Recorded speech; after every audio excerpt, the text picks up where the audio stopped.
Hi, and thank you for tuning in to Noir Histoire. I'm Natasha, and in this episode, I'll be sharing what I have learned about Samuel Sharpe. Born in approximately 1801, died on May 23, 1832, notable activist, actually rebel leader, nationality Jamaican. Sam Sharpe was born into slavery in Jamaica's St. James Parish.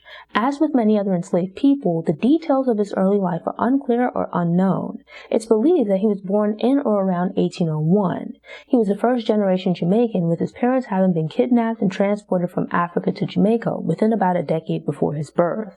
The plantation on which Sharpe was born was owned by a Montego Bay attorney, Samuel Sharpe, who was the source of Sharpe's name.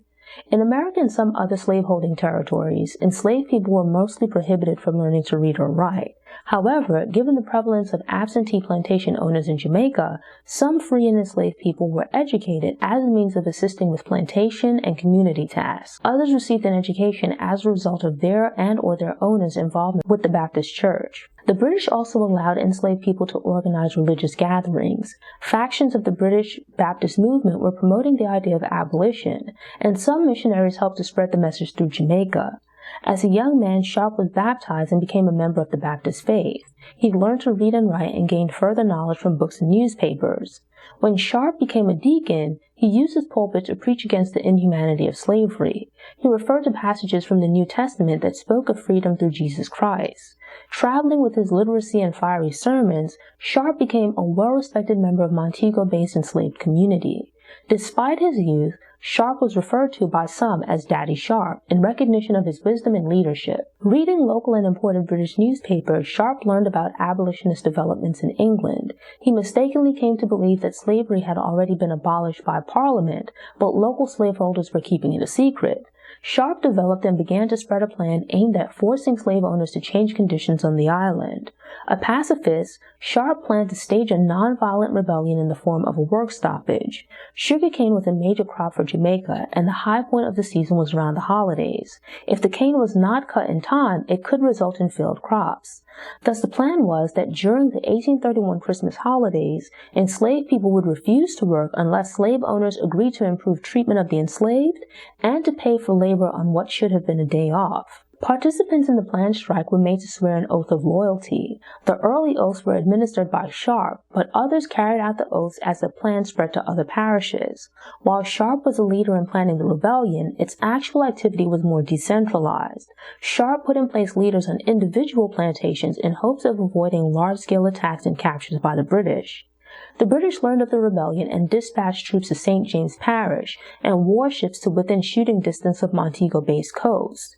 In response, on December 28th, the Kensington Estate Great House, a structure in which cane was dried, was lit on fire. This signaled an official start to the rebellion, and other fires were lit as the message made its way across the country, lighting up the night sky. The rebellion officially lasted for about 8 days, but in reality continued for longer as the rebels engaged in guerrilla warfare. Excluding the destruction of property, the uprising remained mostly peaceful on the part of the rebels, as only 14 overseers/planters were killed. Yet the British were merciless in putting down the rebellion, killing an estimated 500 to 1,000 slaves during the conflict and the trials that followed. For his role in the uprising, Sam Sharpe was the last person to be hanged. He was executed on May 23, 1832, but not before uttering the defiant words, "I would rather die upon yonder gallows than to live in slavery." Fearing additional uprisings and tiring of the cost of waging wars to maintain control, slavery was abolished 2 years later.